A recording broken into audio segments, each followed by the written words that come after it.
The number 1 ranked Yuma Catholic Shamrocks traveled to Thatcher on Friday to square up with the hometown Eagles in a battle to the end at John T. Mickelson Field.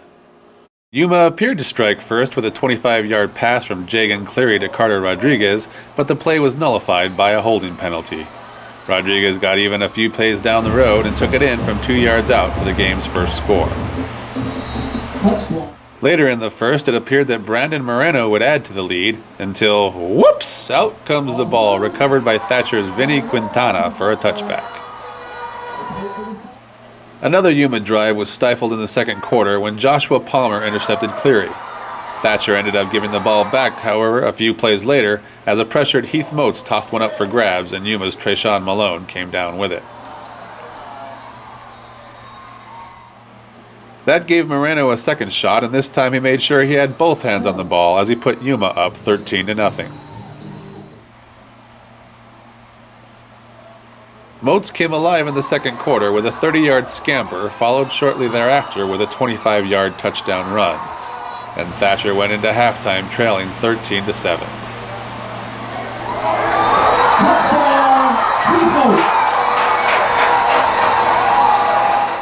Moats then continued his hot streak in the second half as he raced 32 yards to give Thatcher its first lead of the night, 14-13.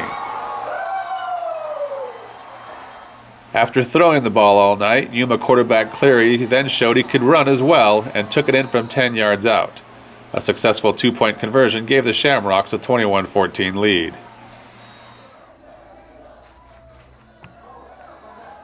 Once again, Thatcher and Moats struck back with a 37-yard run down the left sideline to pay dirt. The extra point missed, however, and Thatcher trailed by 1 point with 5 minutes left in the game. Facing a 3rd and 12 from their own 30-yard line, Yuma's Julia Aitken took a receiver screen 70 yards, zigzagging through Eagle defenders on his way to the end zone to put Yuma up 28-20 with just 3:40 left on the clock. Thatcher wasn't about to give up, but the ensuing bloop kickoff was muffed and recovered by Yuma.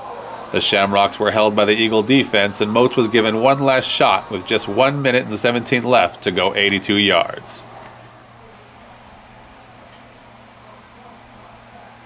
Moats then hit Peyton Turley for a 25-yard reception and somehow scrambled out of a sack to hit Troy Mitchell for a 27-yard completion on the next play.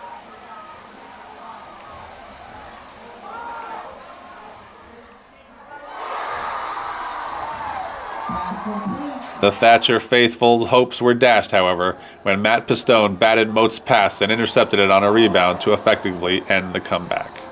Our journey is to make the playoffs. Our journey is not to win every game.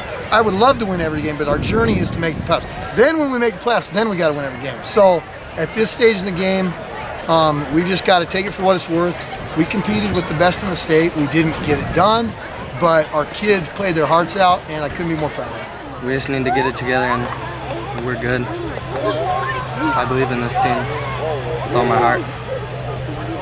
If there's ever time on the clock, unless you're down by like 70, there's a chance you could win on anything. One play, you could have one play break, 80-yard run or 80-yard pass. Just staying together tight as a team and just believing till the end that you could come on top. Thatcher next travels to Safford on Friday for its hometown rivalry game. This has been John Johnson from Thatcher for the Eastern Arizona Courier.